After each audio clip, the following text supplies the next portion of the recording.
A billionaire was walking through the long, dark hallway of his massive glass mansion late at night when he heard something that stopped him completely. It was coming from the kitchen. A soft, broken sound. Someone was crying. He moved closer, slowly, careful not to make a sound. And then he heard the maid's voice, quiet, shaking, barely above a whisper, say 6 words that froze him where he stood. "I need a boyfriend by tomorrow." He didn't move. He didn't breathe. He just stood there in the dark hallway, his heart doing something it hadn't done in a very long time. Feeling something. And what he decided to do next was something that would change both of their lives forever. Something nobody, not his business partners, not his lawyers, not the maid, not even he himself, could have ever predicted. Hello everyone, welcome to our story. Before we continue, please don't forget to like this video and subscribe to our channel.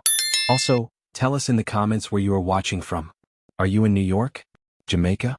Maybe South Africa or Canada? We'd love to hear from you. His name was Ethan Cole and he was 47 years old. If you looked at Ethan from the outside, you would think he was the luckiest man alive. He owned a massive glass mansion that sat high on a hill, with windows so tall and wide that you could see the entire city glittering below at night. He had 6 luxury cars parked in a garage that was bigger than most people's homes. He owned several successful companies that made millions of dollars every single year. His face appeared on the covers of business magazines. His name was spoken with respect in every important room in the city. He wore expensive suits that were made just for him, and when he walked into a building, people moved out of his way.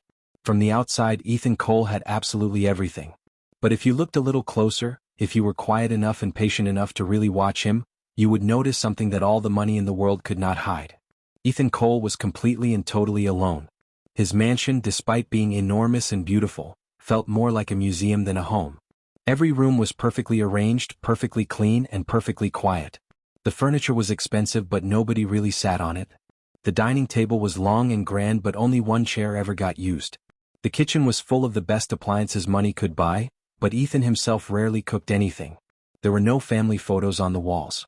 No children's drawings stuck to the refrigerator. No shoes left at the front door. No laughter echoing through the hallways. Just silence. Cold, heavy silence that followed Ethan from room to room like a shadow he could never shake. It had not always been this way. 8 years ago, Ethan was a different man. He smiled more easily back then. He had plans that went beyond business meetings and company profits. He had someone he loved deeply, a woman named Clara who was warm and funny and full of life. She was his fiancée, the woman he was going to marry, the person who made his big, quiet mansion feel like a real home. But then Clara got sick very suddenly, and before Ethan even had time to fully understand what was happening, she was gone. After Clara died, something inside Ethan went very quiet too. He threw himself into his work. He bought more companies, made more money, attended more meetings and signed more deals. He kept himself so busy during the day that he barely had time to think. But at night, when the offices were closed and the meetings were over and the mansion was silent again, the grief would find him. So Ethan did the only thing he knew how to do. He built walls. Tall, invisible walls around his heart. He stopped letting people in. He stopped going to family gatherings. He stopped calling old friends. He told himself that he didn't need any of it, that he was fine on his own, that a man with his kind of money and success had no reason to feel empty. But the emptiness stayed anyway.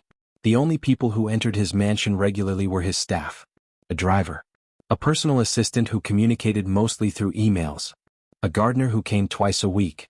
And one maid who came every single day to keep the massive house clean and running smoothly. Her name was Naomi Brooks and she was 34 years old. Naomi was not the kind of woman who walked into a room and demanded that everyone look at her. She was quiet. She was careful. She moved through Ethan's mansion the way a gentle wind moves through a garden. Present, necessary, and easy to overlook if you weren't paying attention.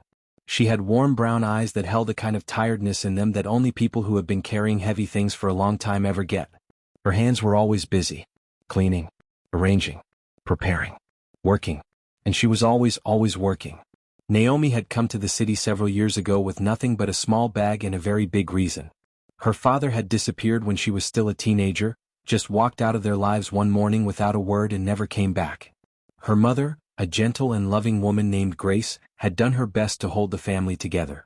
But then Grace got sick. First it was small things. Tiredness, swollen ankles, headaches that wouldn't go away. And then the doctors gave them news that turned Naomi's world upside down. Her mother's kidneys were failing. She needed medicine, regular hospital visits, and careful care that cost money the family simply didn't have. So Naomi made a decision without hesitating for even 1 second. She packed her bag and came to the city to find work. She cleaned offices in the early mornings. She worked in a restaurant at lunchtime. And in the evenings, she cleaned houses for wealthy families in the nice parts of the city. Eventually, through a staffing agency, she landed the job at Ethan Cole's mansion. The pay was better than anything she had found before, and the hours were manageable enough that she could still send money home to her mother every single week without fail. Naomi never complained about the work. She never asked for more than she was given. She came in quietly, did everything that needed to be done, and left without making a fuss. She learned quickly that Mr. Cole, she always called him Mr. Cole, preferred silence to conversation. He didn't make small talk. He didn't ask about her weekend. When he passed her in the hallway, he gave her a brief nod at most, the kind of nod you give to a piece of furniture you are grateful exists but don't really think about. To Ethan Cole, Naomi Brooks was almost invisible. She was the woman who made sure his coffee was ready every morning. The woman who kept his shirts perfectly pressed and hanging in the right order. The woman who made sure the mansion was always spotless, always stocked, always running without a single problem. She was efficient, reliable, and completely forgettable in Ethan's mind, which was exactly how she had learned to survive in houses like his. For 2 years, this was how things worked between them. And then came the rainy night that changed everything. It was late. Much later than Naomi usually stayed. She had been finishing up some extra cleaning in the east wing of the mansion, replacing some light bulbs and reorganizing the linen closet the way Mr. Cole's assistant had requested. By the time she was done, the city outside had turned dark and heavy with rain. Water poured down the glass walls of the mansion in long, fast rivers, and thunder rolled slowly across the sky like something enormous turning over in its sleep. Ethan had been in his home office all evening, the way he usually was.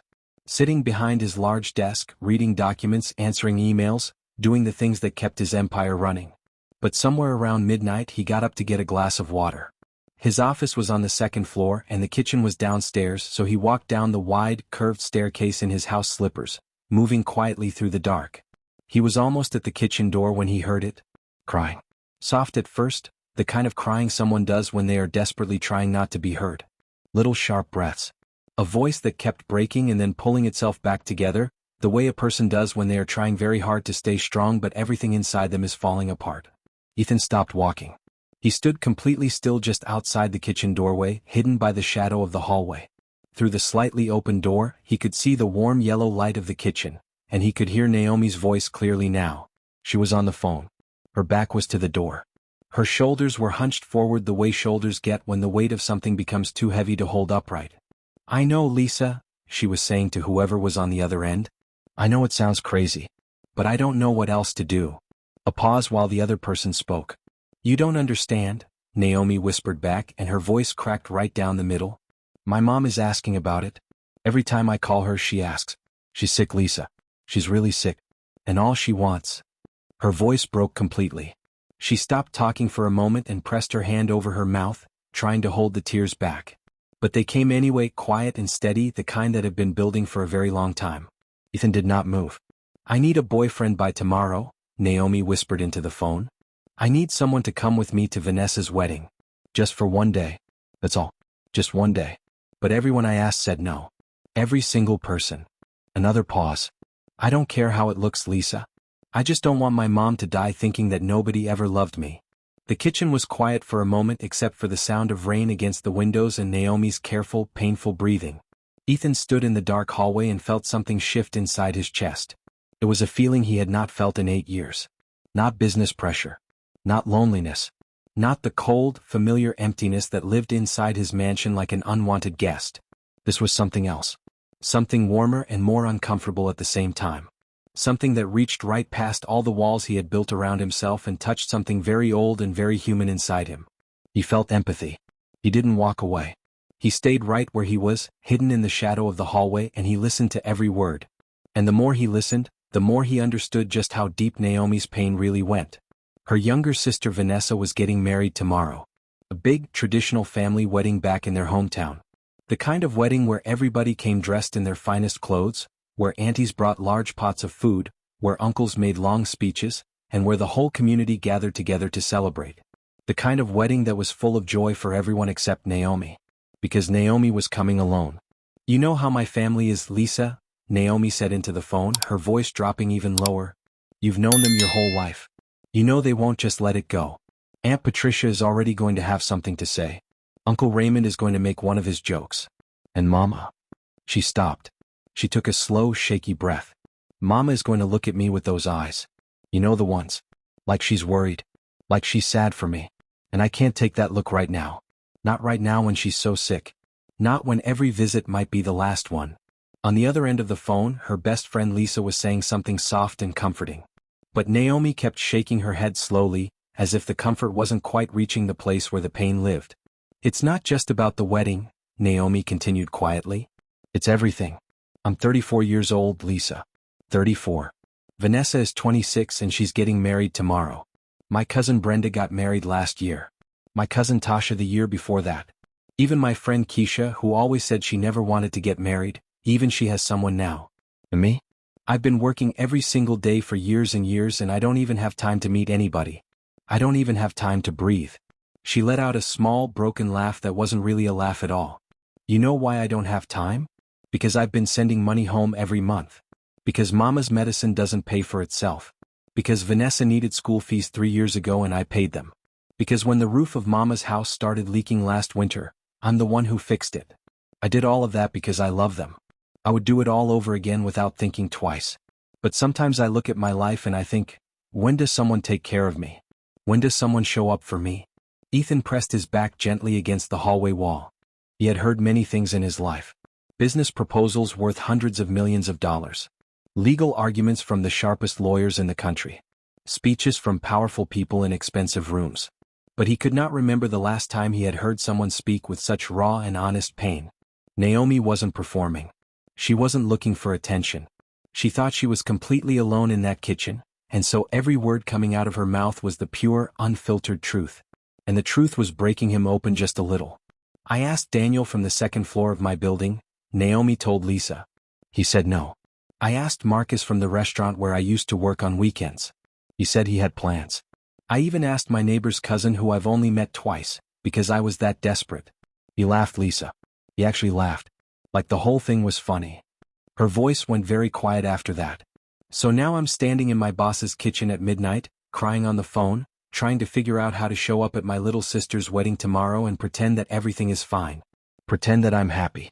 Pretend that I'm not scared my mother is going to be gone before the end of the year and the last picture she will have of me in her mind is her oldest daughter who never found anyone to love her. The rain hit the kitchen windows hard. Naomi pressed her forehead against the cool glass of the window above the sink and closed her eyes. I just want Mama to see me happy, she whispered. That's all. That's the only thing I want. Just for her to believe, even for one day, that I'm going to be okay when she's gone. That somebody is going to take care of me. There was a long pause on the phone. Then Naomi nodded slowly at whatever Lisa was saying. Yeah, she said softly. I know. I'll figure it out. I always do, right? But the way she said it made it sound like the most exhausting sentence in the world. She said goodnight to Lisa. She hung up the phone. She stood at the kitchen window for a long moment, staring out at the rain pouring down the glass, her reflection staring back at her, tired eyes, wet cheeks, and the quiet expression of a woman who had been strong for so many people for so long that she had almost forgotten what it felt like to let someone else be strong for her. Then she dried her face with the back of her hand, straightened her back, switched off the kitchen light, and walked out of the room. She walked right past the hallway where Ethan was standing. She didn't see him. She never looked in his direction. She just moved quietly through the dark house the way she always did, like a woman who had learned to take up as little space as possible, and disappeared down the back corridor toward the staff exit. Ethan stood alone in the dark for a long time after she was gone. The rain kept falling outside. The mansion kept being silent. But something inside that silence felt different now. Something had shifted, the way furniture shifts when someone moves it just an inch. Not dramatically, not obviously, but enough that the whole room feels changed. He walked slowly into the kitchen. He filled a glass of water from the tap. He stood exactly where Naomi had been standing just minutes ago and looked out at the rain through the same window. And he thought about everything she had said. He thought about her mother, a woman he had never met, lying sick in a bed somewhere, wanting nothing more than to believe her daughter was loved. He thought about Naomi asking man after man to help her, and every single one of them saying no. He thought about that neighbor's cousin who had laughed. He thought about Naomi saying, "When does someone take care of me?" And then, very quietly, Ethan thought about himself. He thought about how he had sat alone at that long dining table every single evening for 8 years. He thought about how his phone rang constantly during business hours but never once in the evenings with someone just calling to talk. He thought about the last time he had laughed at something that wasn't a business joke in a meeting room. He thought about Clara and about the way the mansion had felt when she used to visit, warm, full, alive, and the way it had felt every single day since she died. He finished his glass of water. He put the glass in the sink. He walked back upstairs to his bedroom and lay down on top of his bed without even changing his clothes, staring up at the ceiling in the dark. And he did not sleep. Not for one single hour. His mind kept returning to the same thing over and over, the way a tongue keeps finding a sore tooth. He kept hearing Naomi's voice. That small, exhausted whisper. I just want Mama to see me happy. And the question that had been sitting quietly in the back of his mind all evening slowly moved to the front, growing louder and more impossible to ignore. What if he helped her? The first time the thought came, he pushed it away immediately. It was ridiculous. He was Ethan Cole. He had a board meeting on Thursday. He had 3 deals in progress. He had a reputation that took decades to build. He didn't just volunteer to be someone's pretend boyfriend for a family wedding. The idea was absurd. But the thought came back. And it brought a question with it that was even harder to answer. Why not? What exactly was stopping him? His busy schedule? He had people who managed his schedule. His reputation? He had survived worse than gossip. His pride. He lay in the dark and tried to locate exactly where his pride lived inside him, and he found to his surprise that it had gotten much quieter over the past 8 years. Much smaller. Much less important. He thought about what Naomi had said. That every important moment in his life he spent alone, pretending not to care. He hadn't said those words. She had said them about herself. But lying there in the dark, Ethan realized something uncomfortable and honest. She had also, without knowing it, described him perfectly. By 3 o'clock in the morning, Ethan had made his decision. It was quiet and calm and certain, the way his best business decisions always were. Not rushed. Not emotional. Just clear. He was going to go to Naomi in the morning and offer to go with her to the wedding. He was going to be her person for the day. And then everything would go back to normal. He told himself it was a simple, practical decision. He told himself it meant nothing more than that. He was wrong about that last part. But he wouldn't find out just how wrong until much later. He finally fell asleep just before dawn, and when he woke up a few hours later, the rain had stopped and the morning was bright and quiet and clean. He showered, dressed in simple clothes, not his usual sharp business suit, just dark trousers and a plain white shirt, and walked downstairs. Naomi was already in the kitchen. She was moving around quietly, the way she always did in the mornings. She had made coffee, wiped down the counters, and was now carefully arranging the fruit bowl on the island the way Ethan liked it. She had her work uniform on, a simple dark top and trousers, and her hair was pulled back neatly. She looked perfectly composed. Perfectly professional. You would never have known, looking at her right then, that she had been crying against that same window just a few hours ago. She had put herself back together so completely that not a single crack showed. Ethan admired that. More than she would ever know. He walked into the kitchen and Naomi looked up briefly with her usual quiet nod.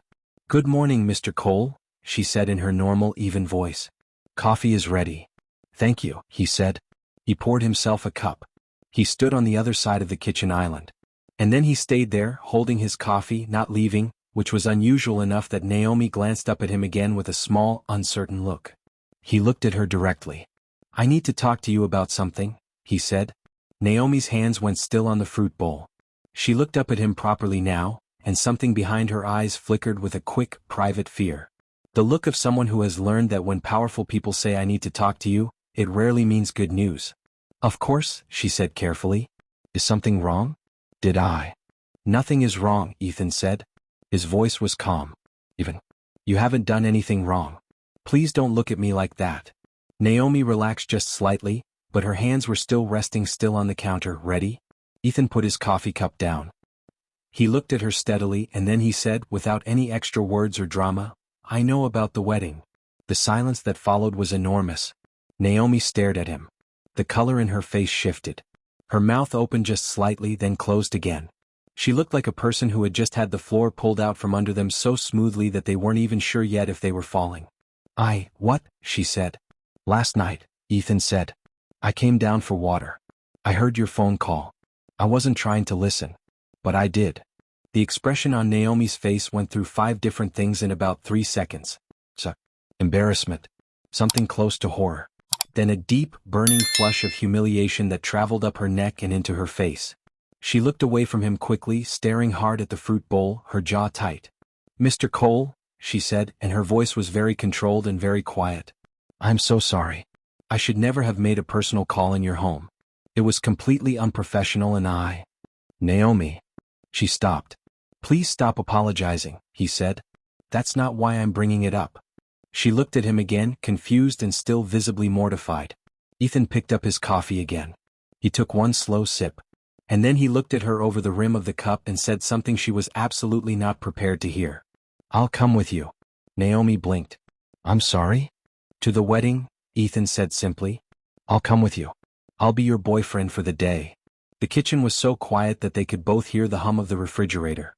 Naomi looked at him for a long moment as if she was waiting for him to laugh. Or to clarify that he had said something entirely different. Or for the whole scene to reveal itself as some kind of dream she was having because she hadn't slept properly. None of those things happened. Ethan just looked back at her, steady and serious, holding his coffee cup, waiting. "Mr. Cole," Naomi said slowly, as if she was speaking to someone who might be unwell. "With the greatest respect, why would you do that?" "Because you need someone to go with you," he said. "But," she shook her head slightly. You're. She gestured vaguely at the mansion around them, at him, at his very expensive plain white shirt that probably cost more than her entire month's salary. "You. And I'm your maid. Why would you?" "Because," Ethan said, and his voice shifted just slightly, losing some of its practiced businesslike flatness, "I understand what it feels like to spend every important moment alone." Naomi went very still. He didn't say it dramatically. He didn't say it to be clever or to impress her. He said it the way people say true things when they stop trying to hide them, quietly, directly, and with a kind of tired honesty that is impossible to fake. Naomi looked at him, and for the first time in 2 years of working in his house, she actually looked at him. Not at the employer. Not at the billionaire behind the polished reputation. At the man. And what she saw behind those controlled, careful eyes made something shift in her chest that she didn't quite have a word for yet. "I don't need your pity," she said, but her voice wasn't hard when she said it. It was almost gentle. "I'm not offering pity," Ethan said. "I'm offering to help. There is a difference." Another long silence stretched between them. Naomi looked down at her hands. She thought about her mother. About the way Grace's face would look if Naomi walked through that door tomorrow with someone beside her. About the warmth that would fill her mother's eyes, and how that warmth was something Naomi would carry for the rest of her life long after everything else was gone. She thought about Vanessa's wedding. About Aunt Patricia and Uncle Raymond and all the cousins and neighbors and family friends who would look at Naomi and feel sorry for her. She thought about spending the entire day smiling and pretending she was perfectly fine being alone, which was something she had gotten very good at over the years but which had also become, very quietly, one of the most exhausting things she ever did. She looked back up at Ethan. "People will ask questions," she said. "My family will want to know how we met. How long we've been together. What you do. What I mean to you." She paused. "They'll want a real story." "Then we'll make one," Ethan said. Naomi searched his face for a long moment, looking for the joke or the angle or the hidden reason. She found none of those things. What she found instead was simply a man who looked like he meant exactly what he said. "Okay," she said finally, so quietly she almost didn't hear herself say it. Ethan nodded once. "Okay." And just like that, in a bright, quiet kitchen on an ordinary morning after a rainy night, something that neither of them fully understood yet had just begun. They spent the next few hours sitting across from each other at the kitchen island, which was strange enough in itself because Ethan had never once sat casually in his own kitchen before. He was always at his desk or in a boardroom or in the back of his car. But that morning he pulled out a stool, sat down, pushed his coffee to one side and said, "Tell me things I should know." And so Naomi told him. She told him her mother's name was Grace and she loved gospel music and sweet potato pie and had a small garden in the backyard where she grew tomatoes every summer even when she was too sick to do much else. She told him her sister Vanessa was marrying a man named Calvin, who worked in construction and was kind and steady and made Vanessa laugh every day, which was all Naomi had ever wanted for her little sister. She told him about her younger brother Marcus, who was 19 and still in school and wanted to study engineering one day if they could find the money. She told him about the house, small, 3 bedrooms painted yellow with a porch where her mother liked to sit in the evenings. She told him about the neighbors and which aunties were warm and which ones had sharp tongues. She told him what questions to expect and which family members to be careful around. Ethan listened to all of it. He asked questions when something wasn't clear. He remembered everything. And at some point during all of this, while Naomi was talking and Ethan was listening, both of them forgot for a little while that this was supposed to be a business arrangement. It started feeling like a conversation. Then they worked on the story together. How they met. They decided on a charity event where Ethan had been speaking and Naomi had been volunteering. How long they had been together. 6 months, long enough to be serious but not so long that her family would be upset she hadn't mentioned him sooner. What he was like with her. Attentive, quiet, steady. "My family will ask why you love me," Naomi said at one point matter-of-factly as if she was reading from a list. Ethan looked at her. "What do you want me to say?" he asked. Naomi thought about it. "Something believable," she said. "Something that sounds like it could be true." Ethan looked at her for a moment. At the careful way she held herself. At the quiet tiredness in her eyes that she had probably stopped noticing herself because she had been carrying it for so long. At the way she sat with her back straight even now, even in this strange and awkward situation because she was not the kind of woman who let herself fold. "I'll think of something," he said quietly. And the way he said it made Naomi look at him for just 1 second longer than she meant to. They left that afternoon. Ethan had offered to drive, and when Naomi walked out of the mansion's side entrance with her weekend bag and saw which car he had chosen, she stopped walking for just a moment. It was not the long black car with the driver that he usually used for business. It was one of his personal cars. A sleek, dark blue car, quiet and comfortable, but not so flashy that it would pull every eye in a small hometown the moment they arrived. She noticed that he had chosen it deliberately, and the thoughtfulness of that small decision did something to her that she hadn't expected. She got in without saying anything about it. They pulled out of the long driveway and into the city, and for the first several minutes neither of them spoke. The city moved past the windows in its usual busy, loud, colorful way. People on sidewalks, food trucks, music coming out of open shop doors, pigeons doing their determined pigeon walks across intersections. Ethan drove with one hand relaxed on the wheel, and Naomi sat with her bag on her lap even though there was plenty of room in the back seat for it, because old habits are hard to break and she was still, on some level, trying to figure out how to exist in this situation without feeling like she was getting something wrong. Then the city started to thin out behind them and the highway opened up ahead, and the silence between them shifted from awkward to something slightly more comfortable, the way silence sometimes does when people stop fighting it. "You don't have to be nervous," Ethan said, not looking away from the road. "I'm not nervous," Naomi said immediately. Ethan said nothing. Naomi looked out the window. "I'm a little nervous," she admitted after a moment. "That's understandable," he said simply. She turned to look at him. "Aren't you nervous at all?" He considered this. "No." "How?" she asked, and there was genuine curiosity in her voice. "You're about to walk into a house full of strangers who think you're my boyfriend and convince all of them that this is real. That doesn't make you nervous at all?" "I've sat across negotiating tables from some of the most difficult people in the world," Ethan said. "I've had to convince rooms full of skeptical investors to trust me with hundreds of millions of dollars. One family wedding is," he paused briefly, "manageable." Naomi stared at him for a second and then, despite everything, despite all the nerves and the strangeness of the whole situation, she laughed. A small, surprised laugh that escaped before she could stop it. Ethan glanced at her sideways. Something in his expression shifted just slightly, not quite a smile but something in that neighborhood. The faintest softening around his eyes. "Feel free to brief me on anything else I should know," he said, returning his eyes to the road. So Naomi talked. And Ethan listened. And slowly, across the miles of highway stretching out before them, the strangeness of the situation began to give way to something else. Something quieter. Something that felt, surprisingly, almost like ease. Naomi told him more than she had planned to. She told him about growing up in her hometown, about the elementary school she attended where the playground had a broken swing that nobody ever fixed for the entire time she was a student there. She told him about the little corner store 2 streets from her mother's house where they sold the best frozen cups in the neighborhood, the ones made from real fruit juice that turned your tongue bright colors. She told him about the summer when she was 16 and her father left, how she had stood on that yellow porch and watched his car disappear around the corner and somehow known, with a certain terrible knowledge that some things just give you, that he wasn't coming back. She hadn't planned to tell him that part. It just came out. She stopped talking abruptly after it did, feeling suddenly exposed like someone who has been walking in the sun and suddenly realizes how much of their skin is showing. "I'm sorry," she said.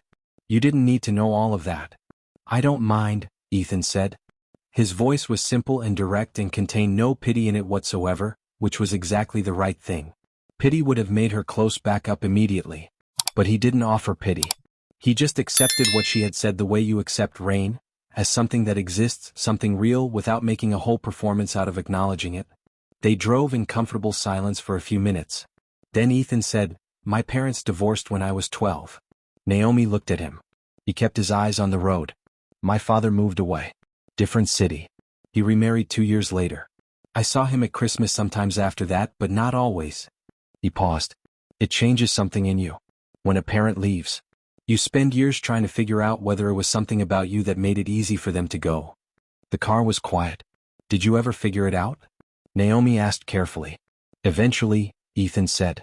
The answer is no, by the way. It was nothing about us. Naomi turned that over in her mind. She thought about her 16-year-old self on that porch, watching her father's car disappear. She thought about all the years she had spent working twice as hard as anyone around her, pushing and sacrificing and never stopping, and she wondered how much of that had been about love for her family and how much of it had been about proving, to no one in particular, that she was worth staying for. She didn't say any of that out loud. But she felt it, quietly and privately, somewhere deep inside her chest. "Thank you," she said softly after a moment. Ethan glanced at her briefly. "For what?" "For saying that," she said. He looked back at the road. "It's just the truth," he said. And they drove on. The landscape changed as they got further from the city. The highway became smaller roads, and the smaller roads became familiar roads lined with old oak trees whose branches reached across and touched each other overhead like people holding hands across a narrow street. The houses became smaller. The gardens became more real, not the perfectly designed kind with professional landscapers, but the kind where someone clearly just planted whatever they loved and let it grow however it wanted. Naomi sat up straighter as they turned onto a road she recognized. "This is my hometown," she said quietly. Ethan slowed the car down slightly and looked around with genuine attention, the way someone looks at a place they actually want to understand, not just drive through. "That's the school I went to," Naomi said, nodding toward a low brick building set back from the road behind a chain-link fence. The broken swing was still there, she noticed. Still broken after all these years. For some reason that made her smile and ache at the same time. "And that store on the corner," she added, "that's where the frozen cups were." Ethan looked at the small store with its hand-painted sign and the wire display of chips and drinks visible through the window. "Is it still good?" "It's been years since I had one," Naomi said. "But some things don't change." They turned onto her mother's street, and Naomi felt her stomach tighten. Not in a bad way exactly. More like the way a guitar string tightens when you tune it, a necessary tension that makes something real possible. The yellow house appeared at the end of the block. It was smaller than she always remembered it being and also somehow exactly the right size. The porch wrapped around the front, and there were flower pots on the steps with bright red blooms that her mother had clearly been tending even through her illness. The garden along the side of the house had tomatoes growing in it, green and promising, tied carefully to little wooden sticks. Naomi felt something move through her that was so large and so mixed up, love and grief and tenderness and homesickness and fear all pressing together at once, that she could not have named it with any single word. "That's home," she said softly. Ethan looked at the yellow house and said nothing for a moment. Then he said quietly and honestly, "It's beautiful." And Naomi looked at him and could see that he meant it. Not in the polished, automatic way that people say things to be polite. In the way that someone says something when they are genuinely moved by what they are looking at. He parked the car along the street and they both got out, and before they could even close the car doors properly, the front door of the yellow house flew open and a girl of about 26 came running down the porch steps in a yellow dress with her hair only half done, screaming Naomi's name at the top of her lungs. "Vanessa." She threw herself at her older sister with the full energy of a person who has been counting down to this moment. Naomi caught her and held on tight, burying her face in her sister's shoulder, and for one moment all of the performing and the pretending and the careful management of appearances disappeared completely, and Naomi was just herself, a woman who had missed her little sister more than she had allowed herself to admit. "You came," Vanessa said, pulling back and grabbing Naomi's face in both hands, looking at her with shining eyes. "You actually came." "I said I would," Naomi said, laughing softly, brushing a tear from her own cheek before it got too far. "I know, but I was so worried you'd have to work or—" Vanessa stopped talking abruptly because her eyes had just landed on Ethan, who was standing quietly a few feet away, holding both their bags, giving the sisters their moment. Vanessa's eyes went very wide. She looked at Naomi. Naomi took a small breath and reached out her hand, and Ethan stepped forward and took it, naturally without hesitation, as if he had done it 1,000 times before. "Vanessa," Naomi said, and her voice was steady even though her heart was doing something very complicated inside her chest. "This is Ethan." Ethan looked at Vanessa with a calm, warm expression and said, "Congratulations on your wedding. Your sister has told me a lot about you." Vanessa stared at him for approximately 2 full seconds. Then she grabbed Naomi's free arm and leaned in very close to her ear and whispered, with enormous, barely contained energy, "Naomi. He is gorgeous. Why did you not tell me he was gorgeous?" Naomi kept her face perfectly still. "Vanessa," she said calmly, "he can hear you." Vanessa straightened up and looked at Ethan with complete composure. "Welcome to the family," she said. And then from inside the house came a voice. Softer than Vanessa's. More careful. But warm in the specific way that only one voice in the world had ever been warm to Naomi, a warmth that reached all the way back to childhood and lullabies and hands that checked for fever in the night. "Is that my Naomi?" Everything in Naomi went still and full at the same time. She squeezed Ethan's hand without thinking about it, and he squeezed back, and she walked up the porch steps toward the door, and there in the doorway, wrapped in a soft cardigan even though the day was warm because her illness made her feel the cold more easily now, was Grace Brooks. She was thinner than the last time Naomi had visited. Her face had the particular quality that illness gives some people, a kind of translucent delicateness, like fine paper held up to the light. But her eyes were exactly the same as they had always been. Bright and deep and full of a love so steady and so constant it felt less like an emotion and more like a law of nature. She looked at Naomi and her whole face became a smile. And then her eyes moved past Naomi to the man standing just behind her on the porch steps. She looked at Ethan. And the smile on her face changed into something so much bigger and so much more profound that Naomi had to look away for a moment to keep herself from completely falling apart. Grace reached out both hands. Ethan stepped forward without being prompted, and Grace took his hands in both of hers and held them, and looked up at him with eyes that were already glassy with grateful tears, and she said in a voice barely above a whisper, "Thank you. Thank you for loving my daughter." The porch was completely quiet. Ethan looked down at this small, frail, extraordinary woman holding his hands on her porch, and something happened to him in that moment that he had not been prepared for at all. Something cracked open very quietly behind his ribs. Not painfully. More like a window being opened in a room that had been shut for years. A rush of air that was almost too much and also exactly right. He covered Grace's hands with both of his and said very gently, "It's not hard." Grace smiled up at him through her tears. Then she looked at Naomi, who was standing very still with her lips pressed tightly together and her eyes very bright, and she said, "Oh, my girl. He's a good one." Naomi nodded. She could not speak. And Ethan, standing on a small yellow porch in a small hometown on a warm afternoon, holding the hands of a sick woman he had never met before, felt something he had spent 8 years convinced he would never feel again. He felt like he was exactly where he was supposed to be. The inside of the yellow house was everything Ethan's mansion was not. It was small and warm and slightly crowded with people who all seemed to be talking at the same time. The walls were covered with framed photographs, school pictures, holiday gatherings, a faded wedding portrait of Grace and a man Ethan recognized as Naomi's father from the set of the jaw and the shape of the eyes, though the photograph had been moved to a less central position on the wall, the way you move something you are not ready to throw away but no longer want at the center of things. There were handmade curtains on the windows in a cheerful yellow and white pattern. There was a large pot of something wonderful smelling on the stove that filled the entire house with the kind of warmth that comes from good food being made with care. There were children running between the legs of adults, and the adults were barely noticing because they were too busy hugging each other and arguing cheerfully about seating arrangements and whether the florist had gotten the color of the ribbons right. Ethan stood just inside the front door and took it all in. He had been in hundreds of impressive spaces in his life. Boardrooms with panoramic views. Hotel suites that cost more per night than most people made in a month. Ballrooms filled with the most powerful and wealthy people in the country. He had stood in all of those places and felt almost nothing. But standing in Grace Brooks's small living room, surrounded by noise and warmth and the smell of food and the sight of family love in its most natural and unpolished form, he felt something press against the inside of his chest with a gentle, insistent weight. He envied this. Not the smallness of it. Not the financial struggle that Naomi had described. But the fullness, the realness, the way every person in this house seemed connected to every other person by invisible threads of shared history and mutual care. The way nobody was performing for anyone else. The way the laughter was actual laughter, not the practiced, strategic kind he heard at business dinners. He wanted to stand in this room for a long time and just absorb it. He didn't get the chance to do that quietly, because within approximately 30 seconds of entering the house, he was found. A large woman in a bright orange dress appeared from the direction of the kitchen with the specific energy of someone who has been waiting to size up new arrivals and is very good at it. She had sharp, clever eyes and the kind of smile that is warm but also taking notes. "And who is this?" she said, looking Ethan up and down with cheerful directness. "Aunt Patricia," Naomi said, appearing at Ethan's elbow with the speed of someone who had been anticipating this exact moment. "This is Ethan. My boyfriend." Aunt Patricia looked at Ethan for a long, assessing moment. Then she looked at Naomi. Then back at Ethan.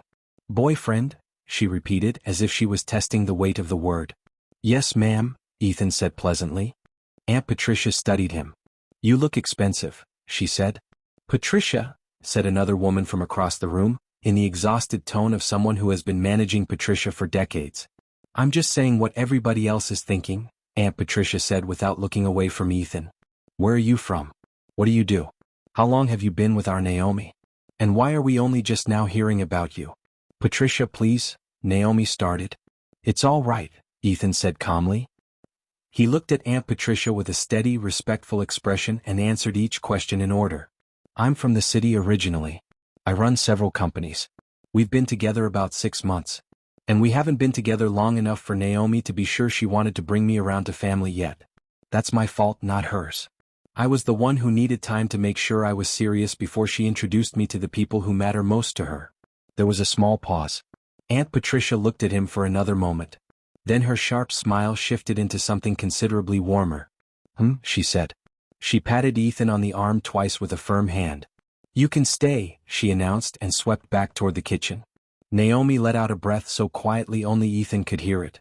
"You handled that perfectly," she murmured, without moving her lips very much, like someone speaking under their breath in a library. "I told you," Ethan said just as quietly. "Manageable." Naomi made a sound that was almost a laugh. Then came the younger brother. Marcus was 19, tall and lean, with his mother's bright eyes and the slightly guarded expression of a young man who takes his role as the only male in the house seriously.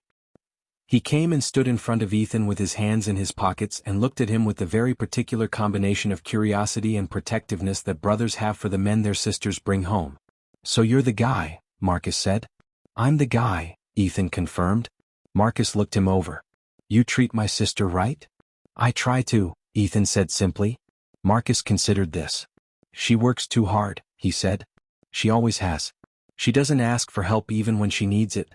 She just carries everything by herself and doesn't tell anybody." He paused, and something vulnerable flickered across his young face before his guard came back up. "Somebody needs to notice that." Without being told.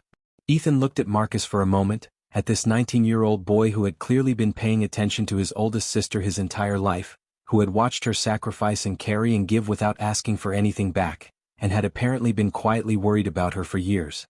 "I notice," Ethan said quietly. "I promise you I notice." Marcus held his gaze for a moment longer.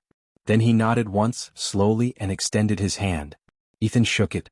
And just like that, Marcus went back to the group of young men gathered near the television, and that was that. Naomi had watched the whole exchange from across the room. When Ethan glanced over at her, she looked away quickly, but not before he caught the expression on her face.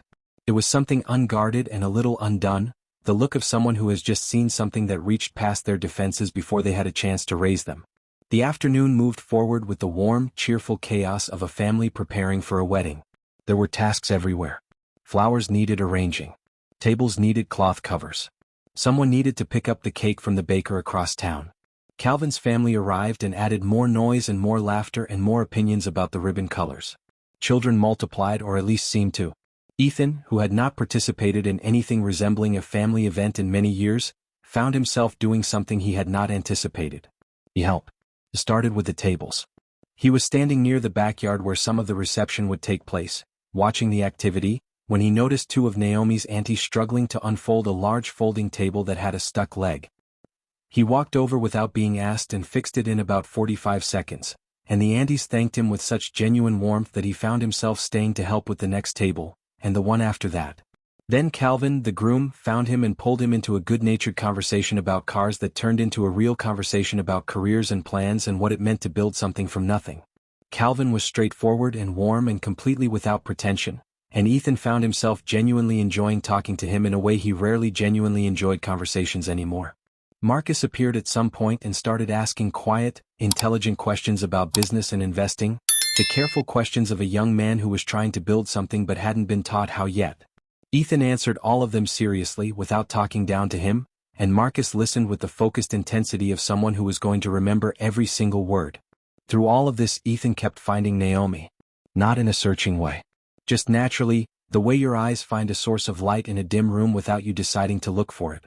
She was everywhere, carrying things, fixing things, comforting people, making sure her mother was comfortable, making sure the flowers were arranged, making sure her sister was not overwhelmed, making sure everyone had what they needed. She was the kind of person who filled a room not by being loud or large but by being completely, quietly, attentively present.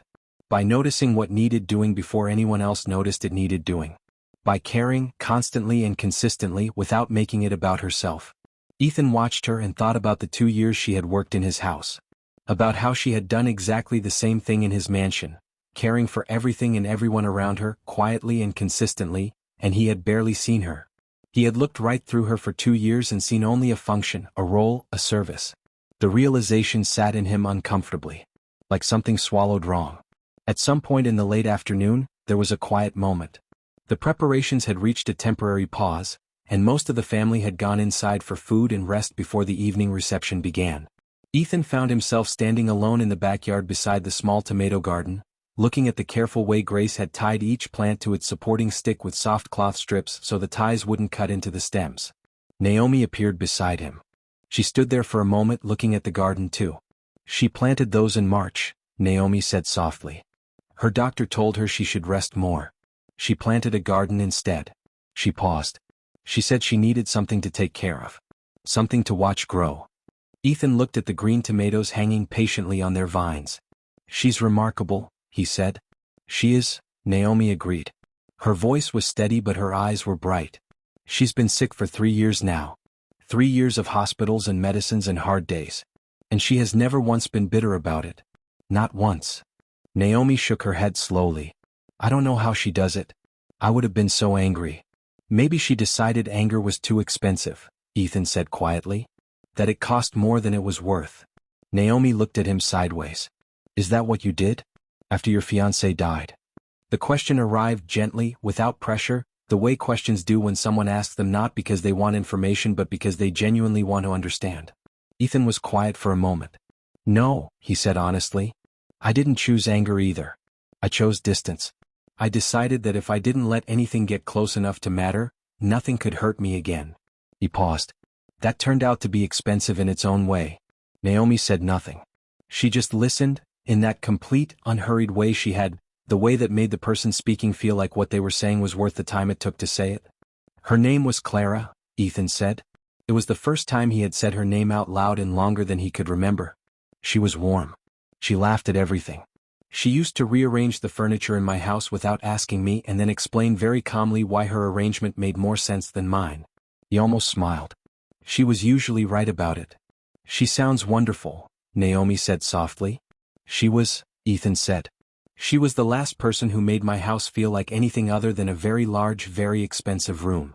The backyard was quiet around them. Somewhere inside the house, someone had put on gospel music, and it drifted out through the open kitchen window, low and full of longing. I'm sorry, Naomi said. Not the automatic kind of sorry.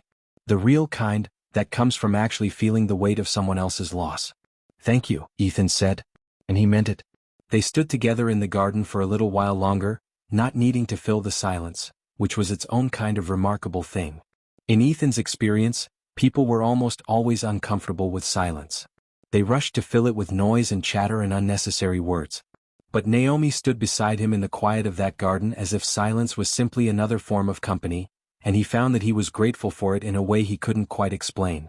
Then Vanessa's voice came flying out of the kitchen window at high volume announcing that everyone needed to start getting ready immediately and that if anyone was not dressed and presentable in 45 minutes there would be consequences. And the quiet garden moment dissolved into the warm bustle of a family getting ready for something important. The wedding ceremony was held at the small church at the end of the main road, the same church where Grace had been married, where Naomi and Vanessa and Marcus had all been brought as babies, where the community had gathered for every important occasion in their lives for as long as anyone could remember. It was simple and wooden and beautiful in the way that old things that have held a lot of love become beautiful. Vanessa walked down the aisle in a white dress that made her look like the best version of herself, and Calvin stood at the altar with his eyes going bright when he saw her coming, and the whole small church breathed in together as if they were all one person sharing one heart. Ethan sat beside Naomi in the third pew. Grace sat on Naomi's other side, and Naomi held her mother's hand throughout the entire ceremony with a gentleness that was almost unbearable to witness. Ethan did not look at the altar the whole time. He looked at Naomi. He watched her face move through everything, the joy of watching her little sister marry someone good, the grief of knowing her mother was watching from a body that was slowly giving out, the love that ran through her like a current, constant and deep and never switching off. He watched her press her lips together when the tears threatened to come, and he watched her let one or two escape anyway, and he watched her wipe them away quickly with the back of her free hand in the practical, unsentimental way of someone who is not embarrassed by emotion but also does not intend to make a scene out of it. He had never seen anything more honest in his life. At some point during the vows, Naomi must have felt him looking because she glanced sideways at him. He didn't look away. And she didn't either for just a moment, and something passed between them in that look that was quiet and complicated and neither of them was ready to name yet. Then she looked back at the altar and so did he, and neither of them mentioned it. The reception afterward was everything a reception in a community that knows how to celebrate should be. Long tables of food. Music that moved from gospel to old soul to something more current and back again. Children who had been behaving in the church immediately returning to their natural state of complete wildness the moment they were back outside. Speeches that made people laugh and cry in quick succession. Dancing that started properly and became less proper as the evening went on, in the best possible way. Ethan ate food he hadn't tasted in years, real, abundant, generous home cooking that tasted of care and tradition, and said so honestly to the aunties who had made it, which earned him a warmth and approval that Naomi noticed from across the table and that made her look at him with an expression she quickly hid behind her drink. He danced with Grace. That had not been planned. Grace had been sitting at the edge of the dancing, watching and smiling, her body not strong enough to join in for long. But when a slow old gospel song came on, one that she clearly knew and loved deeply because her whole face changed when she heard the opening notes, Ethan walked over to her without thinking and offered her his hand. Grace looked up at him with shining eyes. "Oh, you don't have to," she started. "I'd like to," Ethan said simply. So Grace took his hand and he helped her slowly to her feet, and they moved very gently together on the edge of the dancing area, barely moving at all really, just swaying. And Grace rested one hand on his arm and looked up at him with that warm, transparent look that people get when illness has stripped away everything unnecessary and left only what is real. "Are you happy?" she asked him quietly while the music played. Ethan looked down at her. "Right now?" he said honestly. "Yes." Grace smiled. "Good," she said softly. "That's good. Hold on to that." She patted his arm. "And take care of my girl. She doesn't let people take care of her. You'll have to be patient. You'll have to be persistent. But she's worth every bit of it." Ethan looked across the dancing to where Naomi was standing, laughing at something Vanessa had said, her head thrown back and her whole face open and alive in a way he had never seen it in 2 years of watching her move quietly through his house. "I believe you," he said quietly to Grace. And across the dance floor, as if she felt his eyes on her, Naomi looked over. Their eyes met. And neither of them looked away for a long moment. Then the DJ, who had been playing slow music for a little while, switched things up with a loud, cheerful announcement that made the whole reception turn toward the dance floor with laughter and excitement. "All right everybody," the DJ called out, his voice full of mischief, "it's time for the couples game. Here's how it works. The music plays and when it stops, every couple on the dance floor has to kiss. You stop the music, you stop the kiss, no problem. But if you're not kissing when the music stops," he made a dramatic sound effect, "you're out. Last couple standing wins. Come on, let's go, bring your person onto the floor." The crowd roared with laughter and applause. Couples began flooding onto the dance floor, laughing and grabbing each other and already preparing. Naomi appeared at Ethan's side. Her eyes were very wide. "We have to go out there," she said in a low, urgent voice. "I know," Ethan said calmly. "We didn't prepare for this part," she said.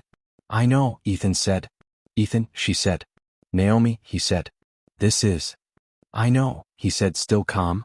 He looked at her. "It's fine. It's just a kiss. It doesn't mean anything."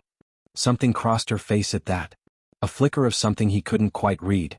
Then she pressed her lips together and nodded once. "Right," she said. "It's just a kiss. It means nothing." And they walked out onto the dance floor together. The music started, loud and fast and cheerful. All around them, couples danced and laughed and playfully pretended to be nervous, and the crowd on the edges cheered them on. Ethan put his hand on Naomi's waist and she put her hand on his shoulder and they moved together, and for a few minutes it was almost easy. Almost normal. Almost like this was simply a nice evening and they were simply two people dancing. Then the music stopped. In the half-second of silence before the crowd reacted, Ethan looked at Naomi and Naomi looked at Ethan. And then he kissed her. It was supposed to be quick. It was supposed to be simple.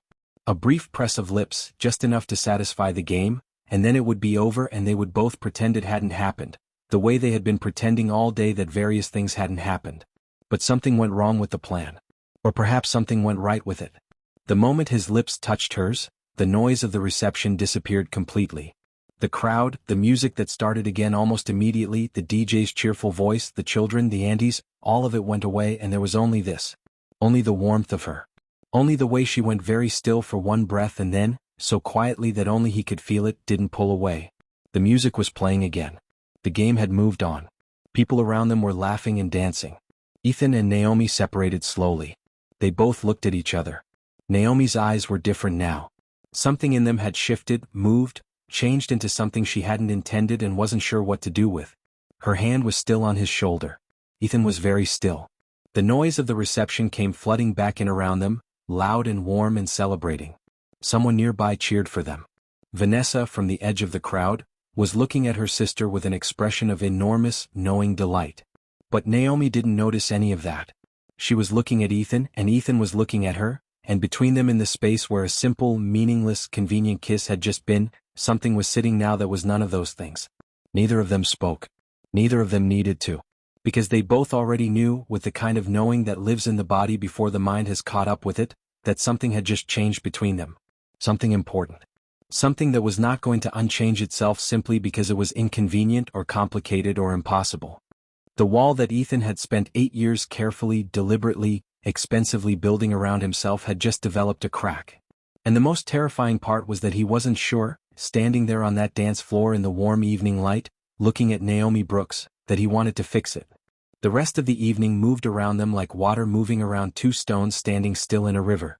Ethan and Naomi went through the remaining hours of the reception side by side, smiling when people spoke to them, responding when they were asked questions, doing everything they were supposed to do. But something between them had gone quiet and careful and a little fragile, the way the air goes just before a storm, completely still, completely charged, waiting. They didn't talk about the kiss. They didn't even look directly at each other for a while after it happened, the way people avoid looking at something bright because they know if they look too long they won't be able to look away. But they felt each other. Every time their arms brushed. Every time Ethan put his hand briefly at the small of her back to guide her through a crowd and then removed it quickly. Every time Naomi laughed at something someone said and Ethan heard it and felt it somewhere inside him that he wasn't expecting to feel anything. It was a long evening. When the reception finally wound down and the family began drifting inside, Grace found Naomi in the kitchen helping to wrap up leftover food and told her quietly and with complete innocence that she had put fresh sheets in the back bedroom for her and Ethan to share. Naomi's hands went still on the aluminum foil she was folding. "Mama," she said carefully, "you didn't have to do that. Ethan could take the couch is broken," Grace said simply. "Has been for months. Marcus keeps meaning to fix it." She patted Naomi's hand warmly. "It's fine, baby. It's a big enough bed. You'll be comfortable." And she moved away with the calm certainty of a woman who had solved a practical problem and saw absolutely nothing complicated about it. Naomi stood in the kitchen holding a piece of aluminum foil and staring at the wall for a long moment. Then she went to find Ethan. She found him on the back porch with Marcus, the two of them talking quietly in the dark. She waited until Marcus said goodnight and went inside, and then she stepped out onto the porch and closed the screen door behind her and said in a very neutral voice, "My mother put us in the same room." Ethan looked at her. "All right," he said. "She doesn't know," Naomi said quickly. "She's not doing it on purpose. She assumed. Because of course she assumed. Because as far as she knows we've been together for 6 months and—" "Naomi," Ethan said. "It's all right. I'll stay on my side of the room. You don't need to worry." Naomi looked at him. There was something almost funny about the situation if you looked at it from the outside, which neither of them were really capable of doing right then. "I'm not worried," she said. "I just wanted you to know the situation." "I know the situation," Ethan said. They looked at each other in the dark of the porch, the sounds of the household settling in for the night coming softly through the walls behind them. Crickets singing in the yard. A car passing slowly on the street. Someone's television murmuring in a nearby house. "Thank you," Naomi said. "For today. For everything you did today. Dancing with my mother. Talking to Marcus the way you did. Helping with the tables. You didn't have to do any of that. You just had to show up and stand next to me, and you did so much more than that, and She stopped. She pressed her lips together briefly. "I just want you to know that I noticed." Ethan looked at her in the quiet dark and felt that same gentle pressure behind his ribs that had been visiting him all day. "I noticed things too," he said quietly. Neither of them said anything after that for a moment. "We should probably sleep," Naomi said. "It's late." "Yes," Ethan agreed. But neither of them moved for another few seconds, standing in the warm dark of that porch, neither quite willing to break the particular quality of the silence between them. Then Naomi turned and went inside, and Ethan followed, and they navigated the small back bedroom with the careful, considerate awkwardness of two people who are both trying very hard to make something easier for the other person. The room was simple and clean and smelled of the lavender sachets Grace kept in all her drawers. There was a wooden dresser, a window with white curtains that moved gently in the night breeze, and a bed that was indeed, as Grace had said, big enough for two people to occupy without disturbing each other if they stayed on their respective sides. They turned off the light. In the dark, they lay on their respective sides of the bed, both of them awake, both of them knowing the other was awake, neither of them pretending otherwise. After a while in the dark, Naomi said quietly, "Can I ask you something?" "Yes," Ethan said. "Do you ever get used to the quiet? In that house? I've worked there for 2 years, and sometimes when I'm cleaning and everything is completely silent, I feel it pressing on me. Like a weight." She paused. "And then I go home to my apartment and it's quiet there too, just a different kind of quiet. And I think, is this just what my life is now? Just different varieties of quiet?" Ethan was silent for a moment. "No," he said honestly. "You don't get used to it. You get better at pretending you have. But it's always there." Naomi absorbed that. "That's a sad answer," she said. "It's an honest one," he said. "What do you do with it? The loneliness?" "Work," he said simply. "Until I can't think about anything else. Until I'm tired enough that I fall asleep before it catches up with me." Pause. "It's not a good system." "No," Naomi agreed softly. "It isn't." "What do you do with yours?" he asked. She thought about it. "I call my mother," she said. "Even when she's having a bad day and the conversation is hard, and I hang up more worried than when I called. I still call. Because hearing her voice, even when it's tired, reminds me that I have something worth working for." She paused. "And I think about the future. The one I had to put away for a while but didn't throw away entirely. The version of my life where I'm not just surviving but actually building something." "What's in that future?" Ethan asked. The night breeze moved the white curtains gently. "I wanted to be a nurse," Naomi said, and her voice became something very private and a little tender, the way voices get when people talk about dreams they have kept safe for a long time by not saying them out loud too often. "I was enrolled in nursing school when my mother first got sick. I had to drop out in my second semester to start working full-time. I told myself it was temporary. That was 8 years ago." She paused. "I still think about it. I still have my old textbooks in a box under my bed in my apartment. Which is maybe a little bit sad, keeping textbooks for a degree I stopped pursuing 8 years ago." "Or maybe it means you haven't given up," Ethan said quietly. Naomi didn't say anything to that. But in the dark he heard her breath change very slightly, the way it does when something reaches a place inside you that you weren't expecting to be reached. "What would you do," she said after a while, "if you could do anything differently? If money and reputation and all of it didn't factor in? What would you actually want?" It was the kind of question people almost never asked Ethan Cole. They asked him for investment advice and business strategies and opinions on markets. They did not ask him what he would actually want if the whole architecture of his life were stripped away. He lay in the dark and thought about it honestly. "I would want a table," he said finally. Naomi made a small questioning sound. "Not a boardroom table," he said. "A kitchen table. With people around it. People who show up not because I'm useful to them or because they need something from me, but just because they want to be there. Talking about nothing important. Eating food someone made because they wanted to feed people they love." He paused. "I walked into your mother's house today and that's what it felt like. And I realized I haven't sat at a table like that I genuinely cannot remember how long. The room was very quiet. You could have that, Naomi said softly. Could I? He said. Not challenging. Genuinely asking. You helped with the tables today, she said. You danced with my mother. You talked to my brother like he mattered. You sat with my family and ate their food and you were… She stopped. You were real, Ethan. You were actually real. Not the billionaire. Not the businessman. Just a person. Another pause. That person could absolutely have a table like that. Ethan said nothing for a long time. When he finally spoke, his voice was very quiet. I heard what you said last night. On the phone. When does someone take care of me? He paused carefully. I've been thinking about that since the moment you said it. Naomi went still. Someone should, he said.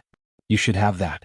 Someone who sees what you do and shows up for you the way you show up for everyone else. He paused. For what it's worth. The curtains moved in the breeze. Ethan, Naomi said, and her voice was very soft and a little unsteady. Don't say things like that if you don't mean them. I mean them, he said simply. Another long silence. This is very complicated, Naomi said. I know, Ethan said. I work for you. I know. You are a billionaire and I am your maid.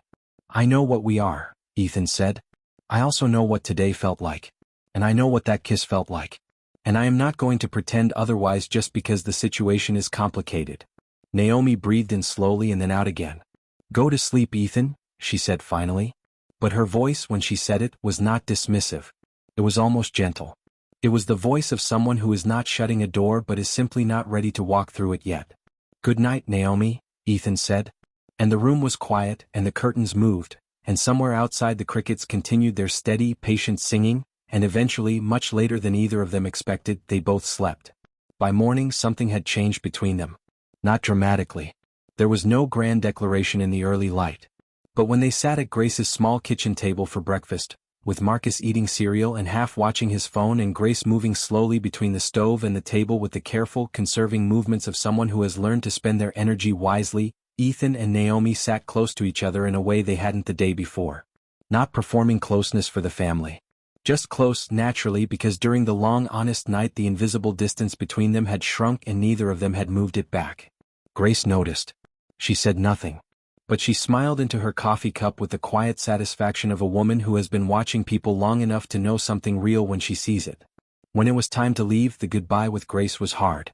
Grace held Naomi for a long time on the porch, and Naomi held her back, and neither of them said the thing that was true, which was that every goodbye now came with the unspoken question of whether it would be the last one. They didn't say it. They didn't need to. It lived in the length of the hug and the way Naomi pressed her face into her mother's shoulder and breathed her in. Then Grace turned to Ethan and cupped his face in both her small hands the way she might with a son, and looked at him with clear, direct, loving eyes. Come back, she said simply. Ethan covered her hands with his. I will, he said. He meant it. The drive back was quieter than the drive out, but not uncomfortably so. They were two people carrying something new and not entirely sure yet how to hold it, and so they held it quietly, letting the miles pass, letting the city grow back up around them gradually as they returned. When they finally pulled back through the gates of the mansion, the familiar silence of the place met them immediately. The clean, expensive, lifeless quiet of a home that had never really been a home. Ethan turned the car off. They sat for a moment. Well, Naomi said. Well, Ethan said. Pause. Thank you, Naomi said. For all of it. Thank you for letting me come, Ethan said. They got out of the car and Naomi took her bag and they walked in through the side entrance, and without discussing it or planning it, they ended up standing in the kitchen, which seemed to be where everything important between them happened. Naomi put her bag down. She looked around the kitchen. Then she looked at Ethan. I should start on the… Don't, Ethan said. She looked at him. Not today, he said. Please. Not today. She understood what he meant. He wasn't just saying don't clean the kitchen. He was saying don't go back to being invisible yet. Don't put the uniform back on. Don't disappear behind the role. Not today when they had just come back from something real. Naomi stood very still for a moment. Then she put her bag down properly and said, Do you want coffee? Yes, Ethan said. Sit down then, she said. I'll make it. And Ethan Cole, for the first time in as long as he could remember, sat on a stool at his own kitchen island not because he was waiting for something to be delivered to him but because someone had told him to sit down and he actually wanted to do what they said. It was a small thing. It was also everything. Over the following days the mansion changed. Not in any way that was visible from the outside. The floors were still marble, the ceiling still high, the cars still gleaming in the garage. But inside the space between Ethan and Naomi, something was shifting, slowly and with some difficulty, like ice beginning to give way in very early spring. But reality was also present. It was present every morning when Naomi arrived in her uniform and Ethan sat at his desk in his expensive suit, and the architecture of their lives reasserted itself with quiet authority. Employer. Employee. Billionaire. Mate. One morning, about a week after the wedding, Ethan came downstairs and found Naomi cleaning the front hallway. He stood at the bottom of the stairs and watched her for a moment, and something about the sight of her in that role, after everything, felt wrong in a way it hadn't before. He said her name. She looked up. "I don't want you to work here anymore," he said. The cloth in Naomi's hands went still. The warmth that had been slowly building between them seemed to drop several degrees in an instant. Her face became careful and controlled. "I see," she said quietly. "No," Ethan said immediately, recognizing what she was thinking. "Not like that. I'm not letting you go. I'm not asking you to leave." He came down the last 2 stairs and stood in the hallway.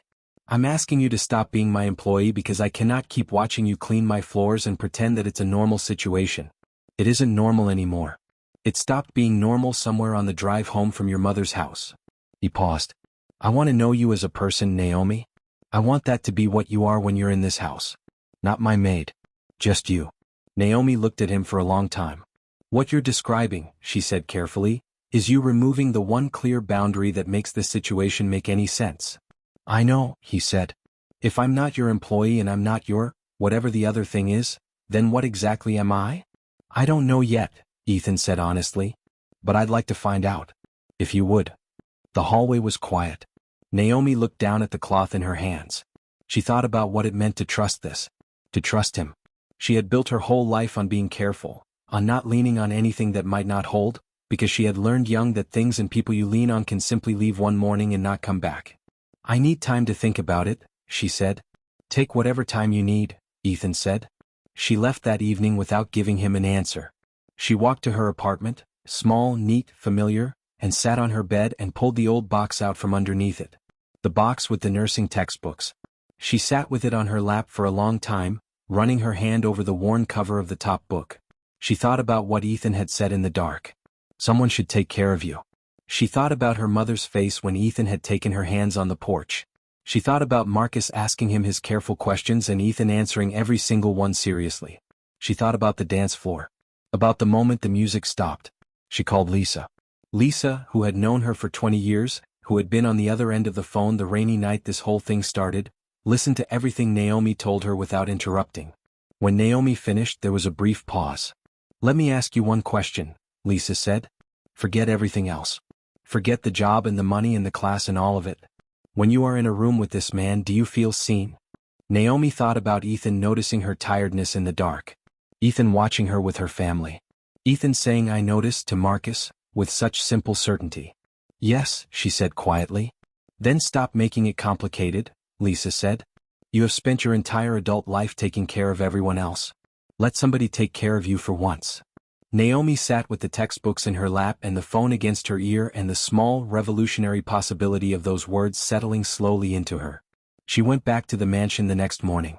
She knocked on Ethan's office door, which she had never done before. She had always simply entered to clean and left, and when he said come in she opened the door and stood in the doorway and said, "Yes." Ethan looked up from his desk. "Yes," he said. "To your question," she said. "Yes. I'll try."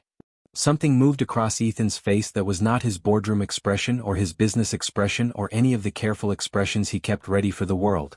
It was simpler than all of those. Quieter. More genuine.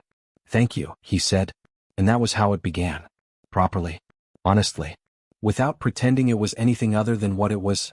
Two people choosing, carefully and with full knowledge of all the complications involved, to try. What followed was not a perfect romance. It was better than that. It was real.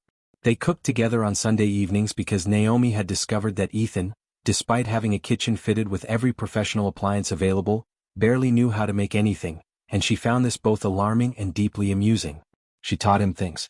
He was a terrible student who asked too many questions but followed instructions precisely once he understood the reason behind them, which she found was exactly how he approached everything in life. He started leaving the office earlier. Not every day. Old habits are strong and his company did not run itself. But some evenings, instead of sitting at his desk until midnight, he came downstairs and found Naomi in the kitchen or the sitting room, and they talked. About everything. About nothing. About the news and about books and about the patients Naomi had read about in her old textbooks and about the deals Ethan was working on and about Marcus's progress in school and about Grace's latest hospital results. They went on walks in the evenings along the river path that wound behind the wealthy neighborhood where the mansion sat, and at first it felt slightly strange because Ethan was not a person who had ever walked anywhere simply for the pleasure of walking, but Naomi walked the way she did everything, with full attention, noticing things, pointing them out, and he found himself seeing a city he had lived in for decades as if for the first time. One evening on one of those walks, Naomi said, "I've been looking at nursing programs." Ethan looked at her. "Just looking," she said quickly. "I haven't done anything about it. She stopped. "I got the box of textbooks out from under my bed. I've been reading them in the evenings. And some of it came back faster than I expected. Like my brain had been keeping it all this time, waiting." She paused. "Which is probably silly." "It isn't silly," Ethan said. "It's exactly what you should be doing." She looked at him sideways. "Nursing school costs money. It costs time. I still have to send money home every month. My mother's medical bills." "Naomi," Ethan said, "let me help with the fees." She stopped walking. He stopped too and turned to face her. "Before you say no," he said, "I want you to hear me. This is not charity. This is not pity. This is me investing in something I believe in completely." He looked at her steadily. "You gave up something real and important for the people you love. You deserve the chance to get it back. Let me help you do that." Naomi looked at him for a long moment. She felt the familiar instinct rising up, the one that said don't take, don't owe, stand on your own, depend on nothing. The instinct she had built her whole survival on. But underneath it, quieter and newer and more frightening, was something else. The thing Lisa had said. "Let somebody take care of you for once." "I'll pay you back," Naomi said. "You don't have to," Ethan said. "I will anyway," she said firmly. Ethan almost smiled. "All right," he said. "You can pay me back." She enrolled in the program the following month. She studied in the evenings at the kitchen island while Ethan worked at the other end with his documents and his laptop, and the kitchen that had once been a room of solitary efficiency became something else entirely, a place of company, of shared quiet industry, of two people living their separate lives in deliberate proximity. It was domestic in a way Ethan had not experienced in 8 years, and it undid him gently, consistently, day by day. He started laughing again. Not the controlled, social laugh he used at events, but real laughter, surprised out of him by Naomi's dry, unexpected humor, which she deployed rarely and therefore lethally. She would say something with a completely straight face at precisely the right moment and he would laugh in a way that felt almost foreign in his own chest, like a muscle that hadn't been used in too long. She noticed. She didn't comment on it. But sometimes he caught her watching him with that private, satisfied expression she got when something went the way she had hoped, and he felt known in a way that was almost painful in its completeness. And then the gala happened. It was a high-profile charity event, the kind that filled 3 pages of the society section of every major newspaper the next day. Every powerful, wealthy, influential person in the city attended. It was Ethan's world at its most polished and most performative, all expensive clothes and practiced smiles and conversations about money disguised as conversations about generosity. He asked Naomi to come with him. She had said yes before she had time to think about it properly. And then she had thought about it and spent 3 days quietly terrified, and then the night arrived and she put on a simple dark dress that she had bought carefully and deliberately and that was elegant without trying to be something it wasn't, and she arrived at the venue on Ethan's arm. The room noticed them immediately. Ethan Cole was always noticed when he entered a room. But tonight people noticed what was beside him, and Naomi felt their eyes land on her and take her in and make their calculations with the speed and efficiency of people who have been doing social arithmetic their whole lives. She held herself straight. She kept her face calm. She smiled when smiled at and spoke when spoken to, and she was, by any objective measure, perfectly composed. But inside she was hearing a voice. Not anyone else's voice. Her own. Saying things she recognized because she had said them to Ethan in the dark of her mother's back bedroom. She is his employee. He is a billionaire. The world will never see them as equals. A woman in a red dress, elegant, confident, the kind of woman who had clearly been part of this world her entire life, cornered Naomi near the drinks table while Ethan was briefly pulled aside by a business associate. "So you're the one," the woman said pleasantly, in the tone people use when they mean something other than pleasant. "I'm sorry?" Naomi said. "Ethan's new." The woman paused, with the precision of someone choosing a word carefully to achieve a specific effect. "Companion?" "Yes," Naomi said simply. The woman looked her over. "Well," she said with a bright empty smile. "How lovely for you." Naomi looked back at her steadily and said nothing, because she had grown up in a house where her mother had taught her that the most powerful response to certain kinds of people is complete, dignified silence. But walking away from that conversation she felt it. The thing she had feared. The cold, sharp discomfort of being seen as something she wasn't, as someone who had gotten somewhere she didn't belong, by attaching herself to someone powerful. Ethan found her a few minutes later. He read her face in the way he had learned to read it, the particular stillness she got when something had hurt her but she was not going to let it show. "What happened?" he asked quietly. "Nothing," she said. He looked at her. "A woman in a red dress," Naomi said finally. She was perfectly polite about it. Ethan's jaw tightened slightly. He looked around the room and found the woman and looked at her for a moment with an expression that was very controlled and very cold. "Ignore her," he said. "I know," Naomi said. "I'm not upset about her specifically. I'm upset because she's not the only one. She's the only one who said something, but she's not the only one thinking it. You can feel it in this room. The way people look at me and look at you and put it together and come up with the story they want to believe." She looked at him. "I knew this was part of it. I told you this was part of it." "I know you did," Ethan said. "And you said it didn't matter," she said quietly. "It doesn't," Ethan said. "It does matter," Naomi said, and her voice was firm but not angry. "Not to you and me. But to the world we have to live in, it matters. And I have to decide if I'm strong enough to live in it anyway." Ethan looked at her. Really looked at her, in the middle of that crowded, glittering room, surrounded by all the wealth and power and social performance that made up his world. "Are you?" he asked quietly. Not pressuring her. Just asking honestly. Naomi looked around the room. At the women in their expensive dresses. At the men in their perfect suits. At the entire world that had been Ethan's for decades and that she had been admitted to only because she was standing next to him. Then she looked back at Ethan and she thought about her mother on that porch. She thought about nursing textbooks under a bed kept safe for 8 years. She thought about a rainy night and a kitchen window and 6 words whispered into a phone. She thought about how far she had come from that night. And she thought about how much further there was to go. And she thought about whether she was willing to walk that distance in a world that would always have women in red dresses and cold, pleasant smiles. "I don't know yet," she said honestly. Ethan nodded slowly. "That's a fair answer," he said. He did not push. He did not reassure her with words designed to make the problem go away. He just stood beside her in the middle of the room and let her feel what she was feeling, which was, she would realize later, exactly the right thing. But the damage had been done. Or not damage exactly, more like a seed of fear that had already been in her finding new soil to grow in. She spent the following weeks pulling back slightly. Being careful. Not in a way she could fully justify or explain, just in the way you pull a hand back from something hot even when you very much want to touch it. She studied more.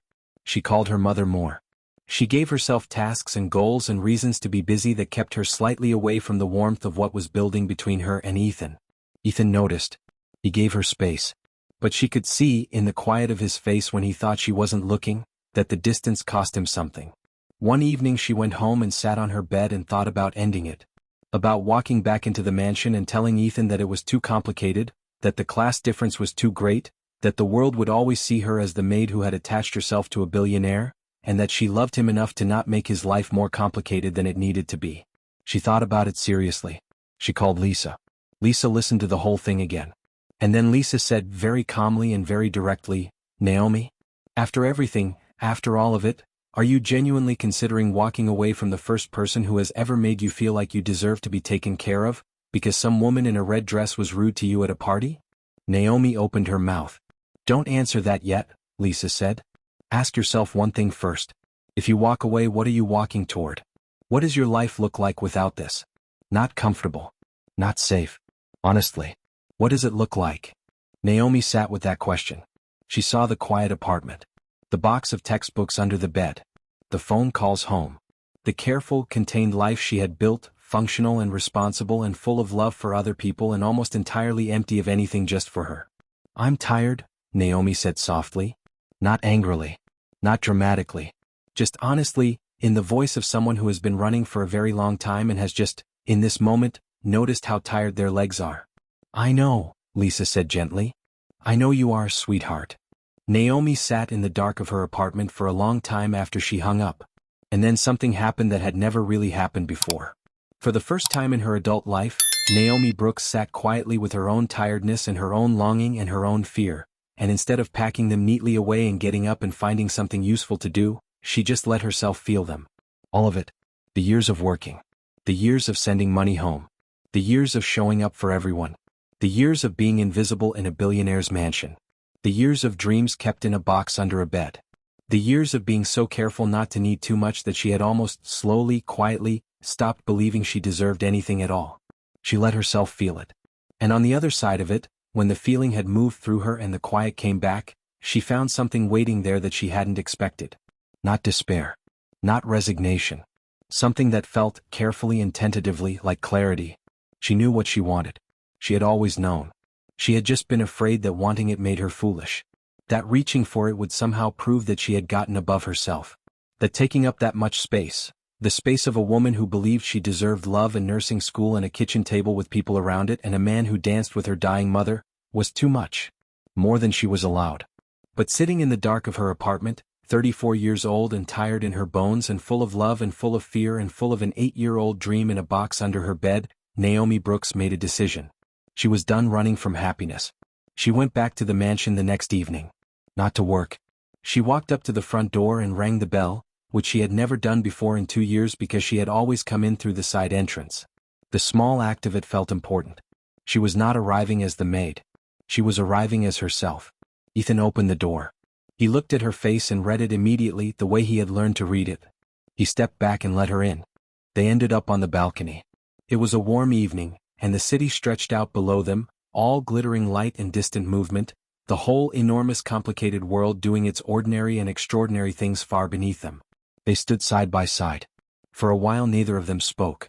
Then Naomi said, and her voice was not steady but she let it be unsteady because she was done managing herself into composure when what she actually felt was everything, I'm tired of running from this. Ethan turned to look at her. I'm so tired, she said, and the tears came and she let them. I have spent my whole life being responsible and careful and taking care of everything and asking for nothing, and I am so tired, Ethan. I'm so tired of being alone inside all of it. And I've been so scared that I don't deserve this. That you'll realize you made a mistake. That the world is right about us. But I'm more scared of what my life looks like if I just let fear win. She looked at him. I can't let fear win anymore. Ethan reached out and gently took her hand. You deserve this, he said quietly. You deserve all of it. Not because of anything you've done or earned or proved. Just because you are who you are. That's enough. You have always been enough. Naomi breathed in shakily. I've been thinking, Ethan said, his voice quieter now, and there was something in it she had heard before only once, in the dark of her mother's back bedroom, that same unguarded honesty. I've been thinking about what my life was before that night. Before I stood in the hallway and heard you crying in my kitchen. I was managing. That's all I was doing. I had convinced myself that managing was the same thing as living. He paused. You changed that. You walked into my house every day for 2 years and I barely saw you, and then one night I actually saw you and I have not been the same since. He looked at her steadily. You walked into my mansion as my employee. But you became the reason it finally felt like a home. The city glittered below them. The warm evening moved gently around them. I love you, Ethan said. Simply. Directly. Without performance or strategy. Just the plain, clear truth of it. Naomi looked at him. At this careful, lonely, slowly opening man who had stood on a small porch in a small hometown and held her mother's hands and meant every word he said to her. I love you, she said. And saying it out loud, after everything, felt like putting down something very heavy that she had been carrying for a long time. It felt like rest. It felt like the particular relief of a door finally opening after you have been knocking for longer than you remembered. They stood together on the balcony with the city below them and the warm night around them and the enormous, complicated, beautiful truth of what they had said to each other settling gently into place. It was not the end of the complications. They both knew that. The world would still have its opinions. There would still be women in red dresses. There would still be days when the distance between their lives felt wide. There would still be hard conversations and difficult moments and the ongoing work that real love between real people always requires. But they had chosen each other anyway, with full knowledge of the cost. And there is a particular kind of courage in that, a quiet and stubborn and deeply human kind, that no amount of money or social status can buy or replace. I hope you enjoyed watching it as much as I enjoyed creating it. Like, share, and comment on the lessons you've learned. Let me know where you're watching from in the comments below. See you in my next video.